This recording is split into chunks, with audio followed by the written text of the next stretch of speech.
ಓಂ ಶಾಂತಿ. ವೀಕ್ಷಕರೇ, ಅಭಿಮಾನಿಗಳೇ, ಭಕ್ತರೇ, ಗುರುಮಕ್ಕಳೇ, ಎಲ್ಲರಿಗಳಿದಾಗಲಿ. ಯಾರಾದರೂ ಸತ್ತೋಗ್ಬಿಟ್ರೆ ಆ ಸಮಯದಲ್ಲಿ ನಮ್ಮ ಕೈನಲ್ಲಿರುವ ತಾಯ್ತ, ಮನಿ ಮ್ಯಾಗ್ನೆಟ್ ಮಾಲೆ, ಕುತ್ತಿಗೆಯಲ್ಲಿರೋ ಕರಂಗಲಿ ಮಾಲೆ, ಆಮೇಲೆ ಸ್ಫಟಿಕ ಮಾಲೆ, ತಾಯ್ತಗಳು, ಕೆಲವು ರಾಶಿ ಉಂಗುರಗಳು, ಇದೆಲ್ಲ ಇರುತ್ತೆ. ಯಾರಾದರೂ ಸತ್ತೋಗ್ಬಿಟ್ರೆ ಆ ಸಾವನ್ನು ನೋಡೋಕ್ಕೆ ಓದ್ತಾರಲ್ಲ, ಆಗ ಇವೆಲ್ಲ ತೆಗ್ದಿಡಬೇಕಾ, ಉಂಗುರ ತೆಗ್ದಿಡಬೇಕಾ, ತಾಯ್ತ ತೆಗ್ದಿಡಬೇಕಾ, ಕರಂಗುಲಿ ಮೇಲೆ ತೆಗ್ದಿಡಬೇಕಾ, ಸ್ಫಟಿಕ ಮೇಲೆ ತೆಗ್ದಿಡಬೇಕಾ ಅನ್ನೋ ಒಂದು ಪ್ರಶ್ನೆ ಬರುತ್ತೆ. ಯಾಕಂದರೆ ಯಾರಾದರೂ ಸತ್ತೋಗ್ಬಿಟ್ರೆ ಆ ಸಾವನ್ನು ನೋಡೋಕ್ಕೆ ಹೋದಾಗ ನಿಮ್ಮ ಹತ್ರ ಉಂಗುರ ಇರುತ್ತೆ, ಕರಂಗುಲಿ ಮೇಲೆ ಇರ್ಬೋದು, ಸ್ಫಟಿಕ ಮೇಲೆ ಇರ್ಬೋದು, ತಾಯ್ತಗಳಿರ್ಬೋದು, ಕೈಯಲ್ಲಿ, ಕುತ್ತಿಗೆಯಲ್ಲಿ, ಸೊಂಟದಲ್ಲಿ, ಎಲ್ಲೋ ಒಂದು ಕಡೆ. ಅದಕ್ಕೆ ಏನಾದರೂ ತೊಂದರೆ ಆಗುತ್ತಾ? ಈ ರೀತಿ ಪ್ರಶ್ನೆ ಸಾಕಷ್ಟು ಮಂದಿ ನನಗೆ ಕೇಳಿದ್ದಾರೆ. ಹಾಗೆ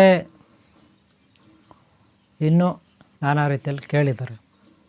ಇವತ್ತು ನಾವು ಬರೀ ಯಾರನ್ನಾದರೂ ಸಾವನ್ನು ನೋಡೋಕೆ ಹೋದಾಗ ಈ ಉಂಗುರ ಇದ್ದರೆ ಕೈಯಲ್ಲಿ, ಕುತ್ತಿಗೆಯಲ್ಲಿ ಮಾಲೆಗಳಿದ್ದರೆ, ಏನಾದರೂ ಯಾರಾದರೂ ಗುರುಗಳು ಕೊಟ್ಟಿರೋಂಥದ್ದು, ಮಾಂತ್ರಿಕರು ಕೊಟ್ಟಿರ್ತಕ್ಕಂಥದ್ದು ಇದ್ದರೆ ಅದನ್ನು ತೆಗೆದಿಡಬೇಕು. ಆ ಟೈಮಲ್ಲಿ ಮಾತ್ರ, ಸಾವನ್ನು ನೋಡೋಕೆ ಹೋಗ್ತಿರಲ್ಲ ಆ ಟೈಮಲ್ಲಿ ಮಾತ್ರ ತೆಗೆದಿಡಬೇಕಂತ ಕೆಲವು ಗುರುಗಳು ಹೇಳ್ತಾರೆ. ಅದರಲ್ಲೇನು ಅವರವರ ಭಾವನೆಗೆ ತಕ್ಕಂತೆ ಹೇಳ್ತಾರೆ. ಯಾರು ಭಯ ಭಕ್ತಿಯಿಂದ ಇರ್ತಾರೆ ಅವರು ಅದನ್ನು ಬಿಚ್ಚಿಡ್ತಾರೆ. ಇನ್ನು ಕೆಲವ್ರಿಗೆ ಅದು ಬಿಚ್ಚಿಡ್ಬೇಕಂತ ಅನಿಸಲ್ಲ.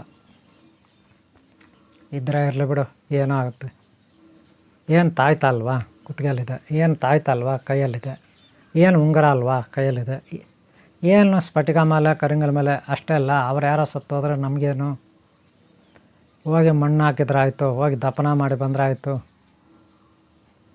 ಸತ್ತವ್ರು ಅವ್ರು ಸತ್ತರು, ನಮ್ಮ ಕುತ್ತಿಗೆಯಲ್ಲಿ ಇದಿದೆ, ನಮ್ಮ ಕೈಯಲ್ಲಿ ಇದಿದೆ, ಅದಕ್ಕೇನು ಸಂಬಂಧ? ಈ ರೀತಿ ಕೆಲವರು ಪ್ರಶ್ನೆನೂ ಕೇಳ್ತಾರೆ. ಇನ್ನು ಕೆಲವರು ಅಯ್ಯೋ ಅಲ್ಲಿ ಸತ್ತೋಗ್ಬಿಟ್ಟಿದ್ದಾರೆ, ನಾವು ಹೋದ್ರೆ ಏನಪ್ಪ ಮಾಡೋದು, ಇದೆಲ್ಲ ಏನಾದರೂ ತೊಂದರೆ ಆಗುತ್ತೇನೋ, ಗುರುಗಳು ಕೊಟ್ಟಿದ್ದಾರೆ, ದೇವಸ್ಥಾನದಲ್ಲಿ ತಂದಿದ್ದೀನಿ, ಏನಾದರೂ ಇದು ಶಕ್ತಿ ಕಳ್ಕೊಬಿಡುತ್ತಾ, ಈ ರೀತಿ ಭಯನೂ ಕೆಲವ್ರಿಗಿರುತ್ತೆ. ಇದಕ್ಕೆ ಕಾರಣ ಏನು? ಅವರವರ ಮನೋಭಾವನೆ, ಅವರವರ ಮನಸ್ಥಿತಿ. ಆದರೆ ಒಂದು ಹೇಳ್ತೀನಿ, ಅಹಂಕಾರ ಪಡಬಾರ್ದು. ಯಾಕೆಂದರೆ ಅಹಂಕಾರ ಪಟ್ಟರೆ ಶನೇಶ್ವರ ನಮ್ಮ ಹೆಗಲ ಮೇಲೆ ಕೂತ್ಕೋತಾನೆ, ರಾಹು ಕಾಡ್ತಾನೆ. ರಾಹು ಇದಾನಲ್ಲ, ಅವನು ಗ್ರಹಗತಿ ನಮಗಿಲ್ಲದೆ ಮಾಡಿಬಿಡ್ತಾನೆ, ಒಳ್ಳೆಯ ಹಣ ಬರ ಇಲ್ಲದೆ ಮಾಡಿಬಿಡ್ತಾನೆ. ಯಾವಾಗ ಶನೇಶ್ವರ ಕೂತ್ಕೋತಾನೆ, ಆತನ ಫ್ರೆಂಡು ರಾಹು ಶುರು ಮಾಡ್ತಾನೆ ಕೆಲಸ. ಯಾವಾಗ ರಾಹು ಕೆಲಸ ಶುರು ಮಾಡ್ತಾನೆ, ಆಗ ನಮ್ಮ ಹಣೆ ಬರನೇ ಚೇಂಜ್ ಆಗಿಬಿಡುತ್ತೆ. ಅಂದರೆ ಆಸ್ತಿ ಪಾಸ್ತಿ ಇರುತ್ತೆ, ಹಣ ಇರುತ್ತೆ, ಉದ್ಯೋಗ ಇರುತ್ತೆ, ಕೆಲಸ ಇರುತ್ತೆ, ಎಲ್ಲ ಸರ್ವನಾಶ ಆಗಿಬಿಡುತ್ತೆ. ಹಾಗೆ ಏನೋ ಅಲ್ಪ ಸ್ವಲ್ಪ ಊಟ ಮಾಡ್ತಾಯಿರ್ತೀವಿ, ಒಂದಷ್ಟು ಸಾಲನೂ ಇರ್ತದೆ ಕೆಲವರಿಗೆ.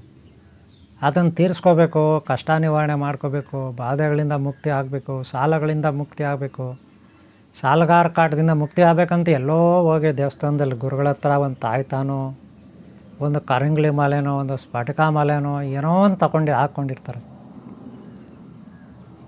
ಆ ಗುರುಗಳು ಒಳ್ಳೆಯವರು ಕೆಟ್ಟವರು, ಅವರಲ್ಲಿ ಶಕ್ತಿ ಇದೆಯೋ ಇಲ್ವೋ ಅದು ಆಮೇಲೆ ವಿಚಾರ. ತಾಯ್ತ ಅಂತೂ ಮಾಡಿಕೊಡ್ತಾರೆ, ಉಂಗುರ ಅಂತೂ ಕೊಡ್ತಾರೆ, ಕರಂಗುಲಿ ಮಾಲೆ, ಸ್ಫಟಿಕ ಮಾಲೆ ಅಂತೂ ಕೊಟ್ಟಿರ್ತಾರೆ. ಇವರು ತಗೊಬರ್ತಾರೆ, ಹಾಕೋತಾರೆ ಅಲ್ವಾ.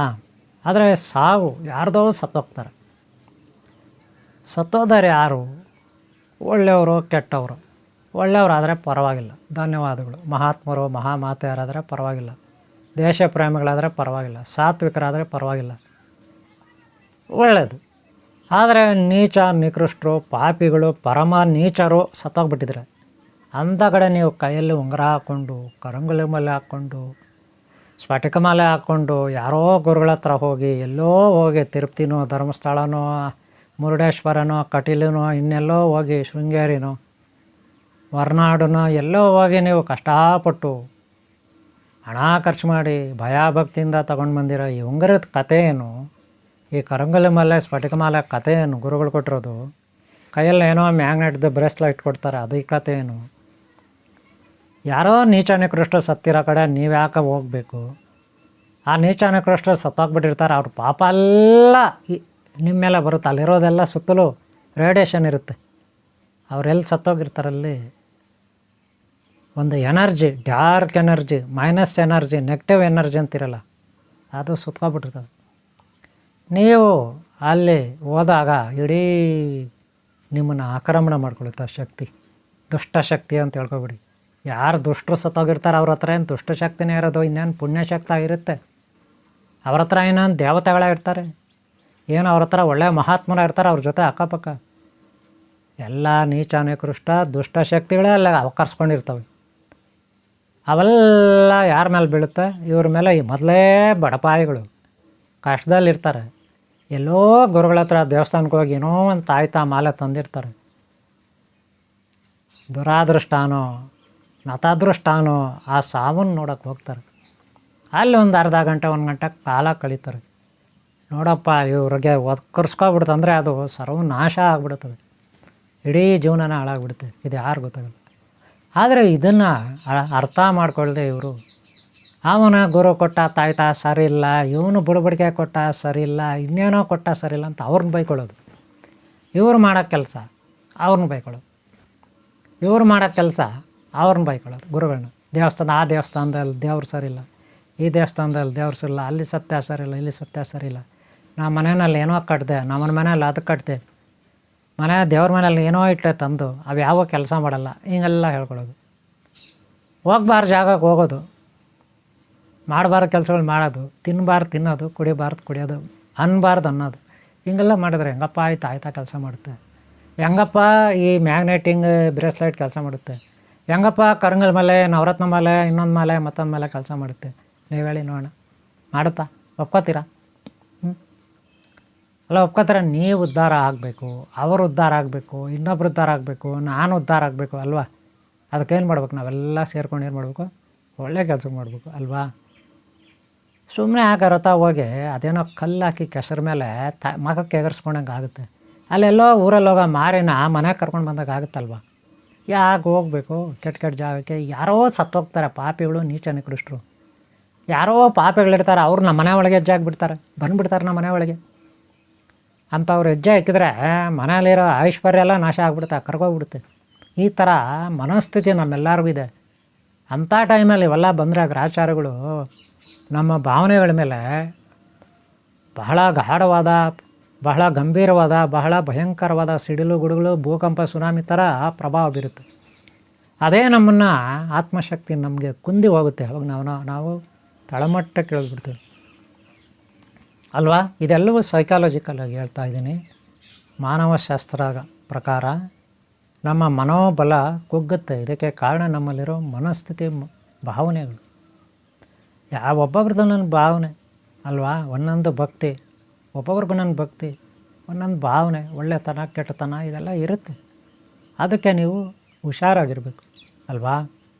ಕೆಟ್ಟವ್ರ ಹತ್ರ ಅವರು ಬದುಕಿರೋವಾಗೂ ಅವರು ಯಾರಿಗೂ ಒಳ್ಳೇದು ಮಾಡಲ್ಲ. ಬದುಕಿರೋವಾಗೂ ಬರೀ ಹಿಂಸೆ ಕೊಡ್ತಾರೆ ಅಕ್ಕಪಕ್ಕ ಇರೋರಿಗೆಲ್ಲ. ಯಾಕಂದರೆ ಅವರು ಹುಟ್ಟಿದ್ದೇ ಹಂಗೆ ಅನ್ಕೊಬಿಡ್ರಿ, ಅವ್ರು ಹುಟ್ಟಿರೋ ನಕ್ಷತ್ರನೇ ಸರಿಯಿಲ್ಲ ಅನ್ಕೊಬಿಡ್ರಿ. ದರಿದ್ರ ನಕ್ಷತ್ರ ಅವರು ದರಿದ್ರದಲ್ಲಿ ಹುಟ್ಬಿಟ್ಟಿರ್ತಾರೆ, ದರಿದ್ರವಾಗಿ ಕಾಲಮಾನದಲ್ಲಿ ಹುಟ್ಬಿಟ್ಟಿರ್ತಾರೆ. ಬದುಕಿರೋವಾಗೂ ತುಂಬ ಜನಕ್ಕೆ ಹಿಂಸೆ ಕೊಡ್ತಾರೆ. ಸತ್ತ ಮೇಲೂ ಆ ಸ್ಮಶಾನಕ್ಕೆ ಹೋದರೂ ಕೂಡ ಈ ರೀತಿ ಹಿಂಸೆ ಬೇರೆಯವ್ರಿಗೆ ಅವರಿಂದ. ಅರ್ಥ ಆಯ್ತಾ? ಅದಕ್ಕೆ ನೀವು ತಾಯ್ತಾ ಕಟ್ಕೊಳ್ಳಿ ಬೇಡ ಅನ್ನಲ್ಲ, ಬುಡುಬಡಿಗೆ ಕಟ್ಕೊಳ್ಳಿ ಬೇಡ ಅನ್ನಲ್ಲ, ನಿಂಬೆಹಣ್ಣು ಇಟ್ಕೊಳ್ಳಿ ಬೇಡ ಅನ್ನಲ್ಲ, ಕುಂಬಳಕಾಯಿ ಕಟ್ಟಿ ಮನೆ ಮೇಲೆ ಬೇಡ ಅನ್ನಲ್ಲ. ಅದೇನೋ ಬ್ರೇಸ್ಲೈಟು, ಮ್ಯಾಗ್ನೆಟ್ಟಿಂಗ್, ಲಕ್ಕಿ ಮ್ಯಾಗ್ನೆಟು, ಇನ್ನೊಂದು ಮ್ಯಾಗ್ನೆಟ್ ಹಾಕ್ಕೊಳ್ಳಿ, ಕರಂಗುಲಿ ಮಾಲೆ ಹಾಕ್ಕೊಳ್ಳಿ, ಸ್ಫಟಿಕ ಮಾಲೆ ಹಾಕ್ಕೊಳ್ಳಿ, ನೀವೇನಾದರೂ ಹಾಕ್ಕೊಳ್ಳಿ, ಗುರುಗಳ ಹತ್ರ ತಗೊಳ್ಳಿ, ದೇವಸ್ಥಾನ ತಗೊಳ್ಳಿ, ಅದನ್ನು ಕಾಪಾಡ್ಕೊಳ್ಳಿ, ಆದಷ್ಟು ಹುಷಾರಾಗಿ ಕಾಪಾಡ್ಕೊಳ್ಳಿ. ಆವಾಗ ನಿಮಗೆ ದಿನೇ ದಿನೇ ಬೆಳಿತೀರ, ಸಾಲಗಳ ಬಾಧೆ ನಿವಾರಣೆ ಆಗುತ್ತೆ, ರೋಗಗಳ ಬಾಧೆ ನಿವಾರಣೆ ಆಗುತ್ತೆ, ಮತ್ತೊಂದು ನಿವಾರಣೆ ಆಗುತ್ತೆ. ಒಳ್ಳೆ ಹೆಸರು ಆ ಕೊಟ್ಟವ್ರಿಗೂ ಒಳ್ಳೆ ಹೆಸರು ಬರುತ್ತೆ, ತಗೊಂಡವರು ಉದ್ಧಾರ ಆಗ್ತಾರೆ ಅಲ್ವಾ. ಅದಕ್ಕೆ ತಪ್ಪುಗಳು ಮಾಡಬೇಡಿ, ಕೆಟ್ಟ ಜಾಗಗಳು ಹೋಗ್ಬೇಡಿ, ಕೆಟ್ಟ ಅವ್ರ ಸಹವಾಸ ಮಾಡಬೇಡಿ, ಕೆಟ್ಟ ಅವ್ರನ್ನ ಇಂದ ದೂರ ಕೂತ್ಕೊಳ್ಳಿ, ಒಂದು 2 ಮೀಟ್ರ್ ದೂರ ಕೂತ್ಕೊಳ್ಳಿ, ಅವರಿಂದ ಹತ್ರ ಕೂತ್ಕೊಬೇಡಿ, ಅವರಿಂದೆಲ್ಲ ನಿಮ್ಗೆ ಬಂದುಬಿಡುತ್ತೆ. ಈ ಬಸ್ಗಳಲ್ಲಿ ಟ್ರೈನ್ಗಳಲ್ಲೆಲ್ಲ ಕೂತ್ಕೋತಿರಲ್ಲ, ಸ್ವಲ್ಪ ಹುಷಾರಾಗಿರಿ. ಆ ಸೀಟ್ ಇಲ್ಲ ಅಂದರೂ ಪರವಾಗಿಲ್ಲ, ಸ್ವಲ್ಪ ದೂರ ಹಾಕೊಳ್ಳಿ. ಆ ಸೀಟ್ ಮೇಲೆ ಯಾರೋ ಕೂತ್ಕೊಂಡು ಎದ್ದು ಹೋಗ್ತಾರೆ, ಆ ಸೀಟ್ಗೋಸ್ಕರ ಪಟ್ಟು ಅಂತ ಅಲ್ಲಿ ಕೂತ್ಕೊಬಿಡೋದು. ಅವ್ರು ಯಾರೋ ನೀಚ ನಿಕೃಷ್ಟಲ್ಲಿ ಕೂತ್ಕೊಂಡಿದ್ದು ಎದ್ದು ಹೋಗ್ತಾರೆ, ಇವರ ಸೀಟ್ಗೋಸ್ಕರ ಕೂತ್ಕೊಬಿಡೋದು ಅದ್ರ ಮೇಲೆ. ಅಲ್ಲಿ ಎಷ್ಟೊಂದು ಬ್ಲ್ಯಾಕ್ ಎನರ್ಜಿ, ನೆಗೆಟಿವ್ ಎನರ್ಜಿ ಇರುತ್ತೆ ಗೊತ್ತಾ ಬಸ್ ಸೀಟ್ನಲ್ಲಿ, ಟ್ರೈನ್ ಸೀಟ್ನಲ್ಲಿ, ಪ್ಲೇನ್ ಸೀಟಲ್ಲಿ, ಎಲ್ಲಾದರೂ ಸರ್ರಿ, ಕಾರ್ ಆಗಲಿ. ಇದೆಲ್ಲ ಯಾರೂ ಅರ್ಥ ಮಾಡ್ಕೊಳ್ಳಲ್ಲ. ದುರಾದೃಷ್ಟ ಅಂದರೆ ಇದು ಅರ್ಥ ಮಾಡ್ಕೊಳ್ಳಲ್ಲ. ಏನಲ್ಲಿ ಕೊಡಿರಿ ಅಲ್ವಾ ರೀ. ನೇಚರು ನಿಕೃಷ್ಟರು ಅವ್ರ ಸುತ್ತಲೂ ಎಲೆಕ್ಟ್ರೋ ಮ್ಯಾಗ್ನೆಟಿಕ್ ಫೀಲ್ಡ್ ಇರುತ್ತೆ. ಬೇಕಾದ್ರೆ ನೀವು ಡಾಕ್ಟ್ರನ್ನ ಕೇಳಿ, ವಿಜ್ಞಾನಿಗಳನ್ನ ಕೇಳಿ, ನಮ್ಮಲ್ಲಿ ಒಂದು ವಿದ್ಯುತ್ ಕಾಂತೀಯ ಶಕ್ತಿ ಇರುತ್ತೆ. ಇಡೀ ನಮ್ಮ ಅಣುರೇಣು ತುನಗಾಡ್ದಲ್ಲೂ ನಮ್ಮ ಶರೀರದಲ್ಲಿ ಒಂದು ಒಳ್ಳೆ ಪವರ್ ಇರುತ್ತೆ. ಎಲ್ಲರಲ್ಲೂ ಇರುತ್ತೆ, ನಿಮ್ಮಲ್ಲಿ ಮತ್ತೊಬ್ಬರಲ್ಲಿ ಎಲ್ಲರಲ್ಲೂ ಇರುತ್ತೆ, ಚಿಕ್ಕವರಲ್ಲೂ ದೊಡ್ಡವರಲ್ಲೂ ಎಲ್ಲರಲ್ಲೂ ಇರುತ್ತೆ. ಪ್ರಾಣಿ ಪಕ್ಷಿ ಎಲೆ ಕಾಯಿ ಬೇರು ಎಲ್ಲರಲ್ಲೂ ಇರುತ್ತೆ ಪವರ್ಫುಲ್ಲಾದ ಶಕ್ತಿ. ನಿಮ್ಗೆ ಗೊತ್ತಾ ಅದು? ತಿಳ್ಕೊಂಡಿದ್ದೀರಾ? ನೀವೆಲ್ಲ ಅನ್ಕೋತೀರ ನಮ್ಮಲ್ಲಿ ಏನೂ ಇಲ್ಲ, ಗುರೂಜಿ ಒಬ್ಬರಲ್ಲೇ ಶಕ್ತಿ ಇರೋದು ಅಂತ. ಹಂಗೆ ಅನ್ಕೋಬೇಡ್ರಿ. ದೇವ್ರ ಕಲ್ಲಿನ ವಿಗ್ರಹದಲ್ಲೇ ಶಕ್ತಿ ಇರುತ್ತೆ. ಒಳ್ಳೆ ಕ್ವಾಲಿಟಿ ಕಲ್ಲುಗಳು. ಅದಕ್ಕೆ ಮರಕತ ಕಲ್ಲು, ಇನ್ನೊಂದು ಕಲ್ಲು, ಸ್ಫಟಿಕ ಕಲ್ಲು ಅವೆಲ್ಲ ತಂದು ವಿಗ್ರಹ ಮಾಡೋದು ಯಾಕೆ? ಅವುಗಳಲ್ಲಿ ಎನರ್ಜಿ ಇರುತ್ತೆ. ಡೈಮಂಡು, ವಜ್ರ, ವೈಡೂರ್ಯ ಇದರಲ್ಲೆಲ್ಲ ಶಕ್ತಿ ಇರುತ್ತೆ. ಬೆಳ್ಳಿ, ಬಂಗಾರ ಇದರಲ್ಲಿ ಶಕ್ತಿ ಇರುತ್ತೆ. ಅಂದಮೇಲೆ ನಾವು ಮನುಷ್ಯರು ನಮ್ಮೇಲೆ ಎಷ್ಟು ಪವರ್ಸ್ ಇರ್ತದಲ್ವ, ಯೋಗ ಶಕ್ತಿ ಇರುತ್ತಲ್ವ, ಏನು ಬೇಕಾದ್ರೂ ಸಾಧಿಸ್ಬೋದು. ಮನುಷ್ಯ ಮಾನವ ಮಾಧವನ ಆಗ್ಬೋದು, ಗೊತ್ತಾಯ್ತಲ್ಲ. ದೇವರ ಆಗ್ಬೋದು ಮನುಷ್ಯ, ನರನು ನಾರಾಯಣನ ಆಗ್ಬೋದು ಅಂತಾರೆ. ಅಷ್ಟು ಸಾಮರ್ಥ್ಯ ಇರುತ್ತೆ. ಅದನ್ನು ಉಪಯೋಗಿಸ್ಕೋಬೇಕು ಒಳ್ಳೆ ರೀತಿ, ಒಳ್ಳೆ ಮಾರ್ಗದಲ್ಲಿ. ಅವಾಗೇ ನಮ್ಗೆ ಒಳ್ಳೇದಾಗೋದು ಅಲ್ವಾ. ಕಾಪಾಡ್ಕೋಬೇಕು, ಕಾಪಾಡ್ಕೋಬೇಕು. ಎಲ್ಲಾದರೂ ಕೂತ್ಕೊಂಡಾಗ ಬಸ್ನಲ್ಲಿ, ಟ್ರೈನಲ್ಲೆಲ್ಲ ಜಾಗಲ್ಲಿ ಒಂದು ಪೇಪರ್ ಇಟ್ಕೊಳ್ಳಿ, ಹಳೆ ಪೇಪರ್ ಅದನ್ನು ಹಾಕ್ಕೊಂಡು ಕೆಳಗಡೆ ಕೂತ್ಕೊಳ್ಳಿ. ಏಕಾಏಕಿ ಹೋಗಿ ಕೂತ್ಕೊಬೇಡಿ. ಆಮೇಲೆ ಯಾರನ್ನೂ ಎದ್ದೋದ್ಮೇಲೆ ಬಸ್ನಲ್ಲಿ ಸೀಟಿಂದ ಏಕಾಏಕಿ ಕೂತ್ಕೋಬೇಡಿ. ಆ ಸೀಟ್ ಇಲ್ಲಾಂದ್ರೂ ಪರವಾಗಿಲ್ಲ, ಒಂದು 5 ನಿಮಿಷ ತಡ ಮಾಡಿ, ಅಲ್ಲಿರೋದೆಲ್ಲ ಸ್ವಲ್ಪ ಹೋಗ್ಲಿ ಆಚೆ, ಆಮೇಲೆ ಕೂತ್ಕೊಳ್ಳಿ. ಇಲ್ಲಾಂದ್ರೆ ಕೂತ್ಕೊಂಡಿಲ್ಲ ಪರವಾಗಿಲ್ಲ, ನಿಂತ್ಕೊಂಡೇ ಇರಿ. ಹಾಗೆಲ್ಲ ಏಕಾಏಕಿ ಕೂತ್ಕೋಬಾರ್ದು. ಗೊತ್ತಾಯ್ತಲ್ಲ? ಅರ್ಥ ಆಯ್ತಲ್ಲ? ನೀಚರು, ನಿಕೃಷ್ಟರು, ಪಾಪಿಗಳು ಎಲ್ಲಂದ್ರೆ ಅಲ್ಲಿ ಕೂತ್ಕೋತಾರೆ, ಎಲ್ಲಂದ್ರೆ ಅದು ಇರ್ತಾರೆ. ಆ ಜಾಗಗಳಲ್ಲಿ ನಾವು ಹೆಜ್ಜೆ ಇಡಬೇಕಾದ್ರೂ ಯೋಚನೆ ಮಾಡಬೇಕು. ಅವರ ಹೋದ ದಾರಿಯಲ್ಲಿ ನಾವು ಹೋಗಬಾರ್ದು. ಅವರಿಂದ ನಾವು ದೂರ ಡಿಸ್ಟೆನ್ಸ್ ಮೇಂಟೈನ್ ಮಾಡಬೇಕು. ಅವಾಗ ಒಳ್ಳೆಯದಾಗುತ್ತೆ. ಅರ್ಥ ಮಾಡ್ಕೊಳ್ಳಿ. ಇಲ್ಲಾಂದರೆ ಖಂಡಿತ ಕಷ್ಟ.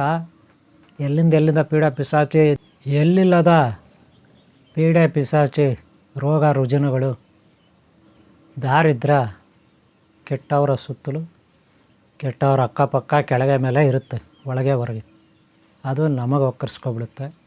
ಆದ್ದರಿಂದ ನೀವೇನೋ ಪಾಪ ಬಡಪಾಯಿಗಳು ಉದ್ಧಾರ ಆಗಬೇಕಂತ ಆ ಗುರುಗಳು, ಈ ಗುರುಗಳು, ಆ ಕ್ಷೇತ್ರ, ಈ ಕ್ಷೇತ್ರ, ಅಲ್ಲಿಂದೆಲ್ಲ ಒಂದು ಒಳ್ಳೆ ಎನರ್ಜಿ ಸಂಪಾದನೆ ಮಾಡ್ಕೊಂಡಿರ್ತೀರ, ಒಳ್ಳೆ ಶಕ್ತಿಯನ್ನು ಸಂಪಾದನೆ ಮಾಡ್ಕೊಂಡಿರ್ತೀರ. ಅದನ್ನು ನೀವು ಉಳಿಸ್ಕೋಬೇಕು, ಬೆಳೆಸ್ಕೋಬೇಕು, ನಿಮ್ಮ ಕಷ್ಟಗಳು ನಿವಾರಣೆ ಮಾಡ್ಕೋಬೇಕು. ಅದಕ್ಕೆ ಆದಷ್ಟು ಹುಷಾರಾಗಿರಿ, ಯಾವಾಗಲೂ ಒಳ್ಳೆ ಥರ ಇರಿ. ಗೊತ್ತಾಯ್ತಲ್ಲ? ಭಾವನಾತ್ಮಕವಾಗಿ, ವೈಜ್ಞಾನಿಕವಾಗಿ, ಆಧ್ಯಾತ್ಮಿಕವಾಗಿ, ಪಾರಮಾರ್ಥಿಕವಾಗಿ ವಿಚಾರ ಹೇಳಿದ್ದೀನಿ ಅಷ್ಟೇ ಹೊರತು ಯಾರನ್ನೋ ದ್ವೇಷಿಸಬೇಕು, ಯಾರನ್ನೋ ಬೈಬೇಕು, ಯಾರ ಬಗ್ಗೆನೂ ಅವೇಳನ ಮಾಡಬೇಕು ಅಂತ ನಾನು ಹೇಳಿಲ್ಲ. ಒಳ್ಳೆಯವ್ರಿಗೆ ಯಾವಾಗ ಒಳ್ಳೆಯದಾಗಬೇಕು, ಕಷ್ಟಪಟ್ಟವ್ರಿಗೆ ಯಾವಾಗೂ ಫಲ ಸಿಗಬೇಕು. ಮುಟ್ಟಬೇಕಾದ ಗುರಿಯನ್ನು ಒಳ್ಳೆಯವ್ರು ಮುಟ್ಟಬೇಕು. ಇದು ನನ್ನ ಅಭಿಲಾಷೆ. ಈ ವಿಡಿಯೋ ಇಲ್ಲಿ ಮುಗಿಸ್ತಾ ಇದ್ದೀನಿ. ವಿಡಿಯೋ ಇಷ್ಟ ಆದರೆ ಒಂದು ಲೈಕ್ ಮಾಡಿ, ಹಾಗೆ ಸಬ್ಸ್ಕ್ರೈಬ್ ಮಾಡ್ಕೊಳ್ಳಿ. ಹಾಗೆ ಹಿಂದಿನ ಭಾಗ ನೋಡಿ, ಮುಂದಿನ ಭಾಗ ನೋಡಿ.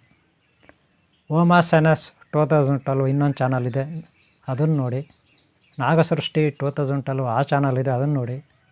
ಹಾಗೆ ನಾಗಸೃಷ್ಟಿ ಲೋಕ 0 ಅದು ಇದೆ, ಅದನ್ನು ನೋಡಿ. ಆಮೇಲೆ ದರ್ಶನ ಯಾತ್ರಾ ಅಥವಾ ಯಾತ್ರಾ ದರ್ಶನ ಇದೆ, ಅದನ್ನು ನೋಡಿ. ನಿಮ್ಗೆ ಒಳ್ಳೆಯದಾಗಲಿ. ಈ ವಿಡಿಯೋ ಇಷ್ಟಾದ್ರೆ ಒಂದು ಲೈಕ್ ಮಾಡಿ. ನಿಮ್ಮ ಪ್ರೋತ್ಸಾಹ ಇದ್ದರೆ ಮತ್ತೆ ನಾನು ಈ ರೀತಿ ವಿಡಿಯೋ ಮಾಡಲಿಕ್ಕೆ ಅನುಕೂಲ ಆಗುತ್ತೆ. ಹಾಗೆ ಸಬ್ಸ್ಕ್ರೈಬ್ ಆಗಿಲ್ಲ ಅಂದರೆ ಹಾಕ್ಕೊಳ್ಳಿ ದಯವಿಟ್ಟು. ಹಾಗೆ ಏನಾದರೂ ಸಲಹೆ ಕೊಡೋದಿದ್ದರೆ, ಹಾಗೆ ಬೇರೆ ಪ್ರೋಗ್ರಾಮ್ ಏನಾದರೂ ನಾನು ಮಾಡಬೇಕು ಅಂತ ನಿಮ್ಗೆ ಅನಿಸಿದರೆ ಬರೀರಿ. ಯಾವುದಾದ್ರೂ ಒಂದ್ರ ಬಗ್ಗೆ ಮಾಹಿತಿ ಬೇಕು ಅಂದರೆ ಬರೀರಿ. ಬೇಕಾದರೆ ನೀವು ಹೇಳಿದ್ದನ್ನು ನಾನು ವೀಡಿಯೋ ಮಾಡಲಿಕ್ಕೆ ಪ್ರಯತ್ನ ಪಡ್ತೀನಿ. ವೀಡಿಯೋ ಮಾಡಿದರೆ ನಾನು ಹೇಳ್ತೀನಿ, ಇಂಥ ಕಡೆ ವೀಡಿಯೋ ಅದೇ ನೋಡಿ ಮಾಡಿದ್ದೀನಿ ಅಂತ. ನಾನು ವೀಡಿಯೋ ಮಾಡಿಲ್ಲ ನೀವು ಹೇಳಿದ್ದು ಅಂದರೆ ನಾನು ಮತ್ತೆ ಮಾಡ್ತೀನಿ. ಏನಾದರೂ ಮಾಡಬೇಕು ನಾನು ಹೊಸ್ದಾಗಿ ನಿಮ್ಮ ಆಲೋಚನೆಗೆ ತಕ್ಕಂತೆ ಯಾವುದಾದ್ರೂ ಒಂದು ವಿಷಯ ಅದ್ರ ಬಗ್ಗೆ ಮಾಡಬೇಕಂದ್ರೆ ನೀವು ಹೇಳಿ, ಇಂಥ ವಿಷಯದ ಬಗ್ಗೆ ವೀಡಿಯೋ ಮಾಡಿ ಗುರುಗಳೇ ಅಂತ, ನಾನು ಮಾಡ್ತೀನಿ, ಪ್ರಯತ್ನ ಪಡ್ತೀನಿ. ಓಕೆನಾ? ಕಾಮೆಂಟ್ ಬಾಕ್ಸಲ್ಲಿ ಬರೀರಿ, ನನ್ನ ನಂಬರ್ ಇರುತ್ತೆ ತಗೊಳ್ಳಿ. ಓಕೆನಾ? ನಿಮ್ಗೆ ಒಳ್ಳೆಯದಾಗಲಿ. ಒಂದು ಲೈಕ್ ಮಾಡೋದು ಮರಿಬೇಡಿ, ಸಬ್ಸ್ಕ್ರೈಬ್ ಅಲ್ಲಿಂದ ಹಾಕ್ಕೊಳ್ಳಿ. ಓಂ ಶಾಂತಿ, ಓಂ ಶಾಂತಿ, ಓಂ ಶಾಂತಿ.